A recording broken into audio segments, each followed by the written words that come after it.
you would give me a definition of Indian knowledge, I'd feel more comfortable in this conversation. Because to me, knowledge is knowledge. It's kind of self-fulfilling. I have certain things that I think that are honest mistakes, that are not true, that are not demonstrably true, because I'm wrong about them. So the fact that I think that does not make it knowledge. I have certain things that I think that are true. That's knowledge. That's my definition. So non-Indian scientific knowledge, insofar as it is knowledge, is exactly the same as Indian non-scientific knowledge, insofar as that is knowledge. Truth equals truth. Now they exist in different cultural contexts. Somebody said we couldn't say culture anymore yesterday? What? Boy, I'm too far behind. Excuse me for saying culture. I can't remember what you're supposed to say now. They're in different cultural contexts. They may have been arrived at in different ways, but my point is, analytically, if this statement is true and this statement is true, then they're both true. One is not superior to the other as knowledge. So right away, saying Indian knowledge is better than scientific, Western scientific knowledge, you got to explain that if I'm going to go along with it. The other characteristic that I have that I'm very proud of is that I've never been afraid to say I didn't know. At Yale, they teach you not to say that, to pretend that you know. I missed class that day. Thank the Lord I missed class that day. I guess Ray Cross did too. Or maybe it's just that, no, I was going to make a personal joke. But, what defines to these people Indian knowledge? Because is it a belief that is held strongly enough as to seem to that person holding it to be knowledge? Is it a function of the person believing it? Because if it is, we're in real trouble. There are some things that I cling to that are probably not true, but I want to believe them. There are not very many things like that because I'm a congenital skeptic, but there are some things that I believe. And there are things that some people really believe very strongly, that if we include them in knowledge, then the concept of knowledge isn't worth as much, because we are including in the concept of knowledge things that are not demonstrably true, and things that most people in the world would not agree are true. And I'm not talking about Indian knowledge. There are things that non-Indians believe, or many non-Indians believe, or some non-Indians believe, that they would put in the knowledge category, that the rest of the world wouldn't, and maybe the rest of their society wouldn't, certainly Indians wouldn't.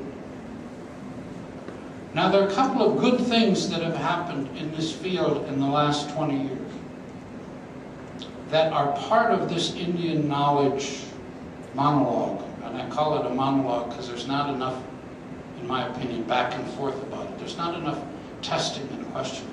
One of the things is that, thanks in many respects to tribal colleges, we have begun to record somewhat systematically the things that are the elements of our cultural corpus, sense of body of work, body of thinking. Now, I think it's a mistake to call all of that knowledge. It's a factual mistake. We haven't gone through and sorted out which is knowledge and which isn't. But it's enormously important that from the Indian point of view, we are writing that stuff down.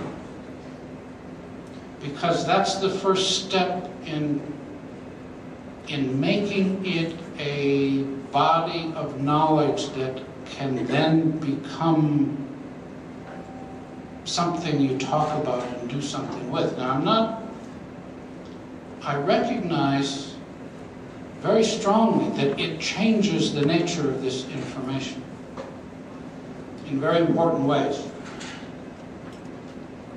It changes the nature of our societies in very important ways. But I think that we have made a decision that it's a trade-off that we're willing to make. A lot of things we drift into, we don't think of the trade-offs. Just about anything we do is a trade-off. I'm going to put this at risk in order to get this, but it's a good trade-off. You all run, even tribes up here run little bitty gambling organizations, right? You got something. So you know something about when to hold them and when to fold them. Or at least you know the song, right? There was an Indian, look, I'm still on page 1. There was an Indian scholars conference in Princeton about almost 40 years ago. And this is a great story, but I don't have time. This guy's starting to see if he's spin the cylinder there on that 6-shooter. That's a great story. Give me another hour, I tell you. Anyway, they had a breakout session on the oral tradition, and Scott Momaday chaired it. And there was I got to tell this. We're all sitting there, we want to talk about the oral tradition, and down in front is this old man from Hopi. And we got started, and the guy raises his hand and he says, you know, back before World War I, they sent a bunch of us Hopis over to Europe. Started, and went, yeah, that's cool. What's that got to do with the oral tradition? Well, maybe they told stories when they were in Europe. So we let him go on for a while, and Scott finally cut him off, because we had important things to say about the oral tradition. So we went on for a while, and the hand goes up again. I said, well, clearly this guy has gotten the message. Now we're supposed to be talking about the oral tradition. So he calls on him, and the guy says, so we got on this boat, and we went through the Panama Canal. And we're rolling our eyes. When's this old gas bag going to shut up so we can talk about the oral tradition? So, all right, yeah, that's cool, man. Back to talking about the oral tradition. The hand goes up. Yeah, you want to talk about the oral tradition? So the boat breaks down, he says, in the middle of the Caribbean. He's going to tell this story. Wasted the time of us Indian intellectuals who wanted to talk about the oral tradition. Wasted the time with some stupid story. Who cares about your trip to Europe? Another young graduate student said, she was from, it's a generic story, but she's from a very, very, very large tribe south of here. Way south of here. My in-laws. You might guess it if I give away too much. She said, I've been hearing all my life about how I should respect the knowledge of our families, our ancestors. And here I am, a graduate student in anthropology, so I went and got a grant, and I am going to spend the summer, I wanted to spend the summer with my grandmother and learn all this stuff. With the grant money, I bought a tape recorder and a whole box full of cassette tapes, and I'm ready to go. My grandmother won't do this. What's the matter with these people? And all of the Indian intellectuals in the room started advising her on how she could trick or intimidate her grandmother into cooperating with this. And I could never get called on, by the way. I guess they thought I went to Europe one time. Scott Momaday would never call on. But I thought, you know, the point is that she's going to convert an oral tradition into an electronic tradition. And the path of that tradition is from her grandmother's mouth into an electronic form on magnetic tape. The fact that it's going in one of the granddaughter's ears, but she's not going to have to remember it, because